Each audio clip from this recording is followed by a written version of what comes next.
look at some special issues in employee development, and I want to have some frank dialogue on it as you go through. There's a thing out there called the glass ceiling, and a lot of times women seem to be held back from reaching the highest levels in the organization. Sometimes it's a matter of men being sexist. Sometimes it's women dragging other women down on top of that too. I have seen both those in the process out there. Sometimes you have somebody wanting to sit down, and we call it the crab in the barrel syndrome as you go through. Crabs in the barrel, literally, if you ever go on a fishing boat where they sit down and they capture crabs, they toss them into open barrels. And then what happens is they don't put a lid on it because they already trust the nature of the crabs inside the barrel, that as a crab reaches to the top of it, other crabs will reach up and pull the crab back down on the inside because nobody can rise to the top.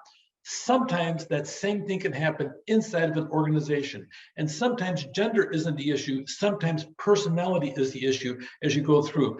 Let's ignore stereotypes and let's get down to the brass tacks. If somebody's got the talent, they have every right to rise to the top and be cautious on the politics of it. And really, politics can be nasty long-term as you go through. And nowadays, there's an awful lot of people filing complaints on the aspect of people being gender biased as you go through. So the glass ceiling, it really needs to go because of a couple of things. Number one, if you look at the raw talent, okay, a lot of people nowadays, women and men, are actually much better team players than we've seen previous 20 years before. And let's melt the glass ceiling in the process as you go through. We really need to sit down and eliminate this as a cultural thing inside the organization and pay attention to the raw talent that's there and look at the people, make certain that your organization that you're going through, create an awareness of how gender attitudes consider being out there, but also look at the fact that you have some gender specific things where sometimes one gender may do a better job on building teams. It depends on your culture, but overall, we're looking nowadays as team interaction, having a coaching mentality actually needs to be part of everything in the organization. Succession planning also is part of the whole thing of the crabs in the barrel. And somebody is singled out, saying, you too, you may be able to rise to leadership, and here's a pathway for you. I've seen it multiple times where somebody reaches up and they drag that person back down because they're not being coached or mentored in succession planning as you go through. You have to be cautious on making certain that you're giving everybody the opportunity to sit down there and have opportunities to look for the building of reaching senior management in the organization. There's something rich in corporations that sit down there and they train their people to seek leadership in the corporation that they're in as you go through.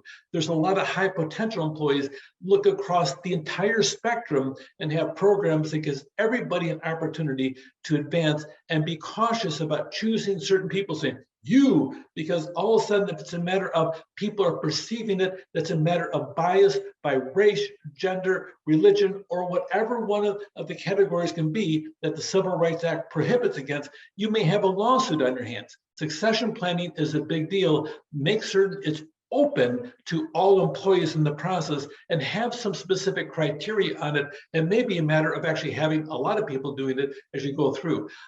Bench strength, when we talk about bench strength, you're looking back as to how many people do you have a wide spectrum of people that can sit down there and reach for the top echelons as you go through.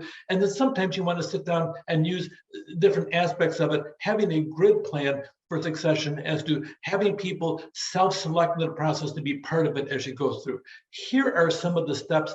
Identify what positions should be in your plan, identify employees who are included in the plan, make certain that they understand why they're included as you go through, develop standards to evaluate the positions as you go through. Here is the grid as you go through and see them. There's poor employees considered as you go through. You really are categorically going through looking at the employees as to do they belong in this type of a plan.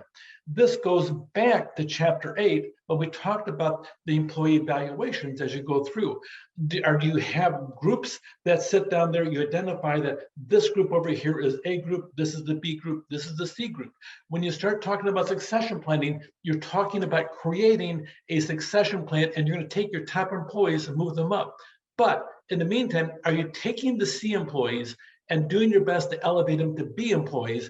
Are you taking the B employees and doing your best to elevate them to A employees as you go through?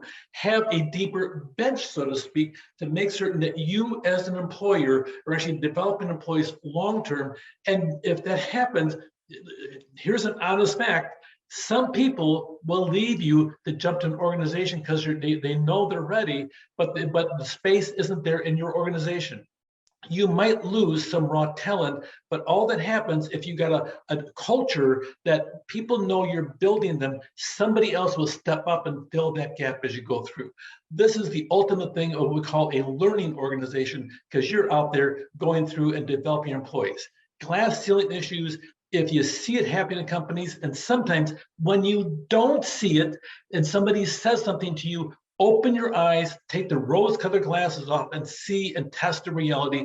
Do you have a glass ceiling issue? And if you are involved, especially in human resources, do what you can to destroy that issue. Succession planning, have a dialogue on it, make certain it's clear, it's open, and everybody has opportunities, and then build steps as to how to get involved long-term on assuming leadership in the process as you go. Take care.